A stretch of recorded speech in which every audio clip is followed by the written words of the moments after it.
ही गोष्ट आहे एका म्हातारीची. एका गावात एक म्हातारी राहत होती. तिला एकच मुलगी होती. त्या मुलीचे लग्न झाले होते आणि ती दुसऱ्या गावात दिली होती. ती म्हातारी फार अशक्त होती. तिला काही दिवस आरामासाठी आपल्या लेकीकडे जायचे होते. आपल्या लेकीशी भेट घेण्यासाठी तिला जंगलातून जायचे होते. ती हळूहळू काठी टेकत टेकत आपल्या लेकीला भेटायला निघाली.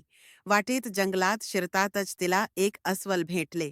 त्या अस्वलाने तिच्यावर हल्ला करण्याचा प्रयत्न केला तर तिने त्या अस्वलाला थांबवले आणि म्हणाली की थांब, बघ माझ्याकडे मी तर आत्ता फार अशक्त आहे आणि आत्ता आपल्या लेकीकडे जात आहे.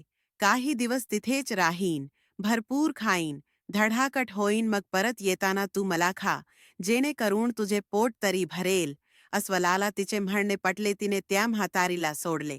काठी टेकत टेकत ती म्हातारी पुढे निघाली. तेवढ्यात बघते तर काय, अरे देवा, तिच्या समोर एक सिंह उभा आणि तो म्हातारीला खाणार. तेवढ्यात ती म्हातारी त्याला म्हणे की अरे मला बघ, मी किती अशक्त आहे.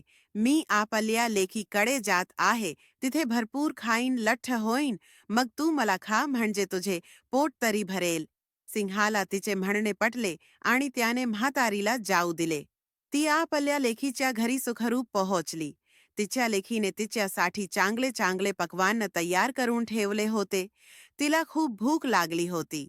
तिने जेवण केले आणि काही महिने तिथेच राहिली. नंतर तिला तिच्या घराला यायचे होते, पण येणार कसे वाटेत, तर सिंह आणि अस्वल वाट बघत असणार. असा विचार करून तिला एक युक्ती सुचली. तिने आपल्या लेकीच्या शेतातून एक मोठा भोपळा मागवला आणि त्या भोपळ्यात हात आणि पाय जाण्या एवढी जागा केली आणि त्या भोपळ्यात बसून जंगलाच्या वाटेला निघाली. भोपळ्यात बसलेली असल्यामुळे सिंह आणि अस्वल तिला ओळखू शकले नाही. अशा प्रकारे ती आपल्या घरी सुखरूप आली. अखेर तिच्या युक्तीनेच तिचे प्राण वाचवले आणि सिंह आणि अस्वल तिची वाटच बघत राहिले.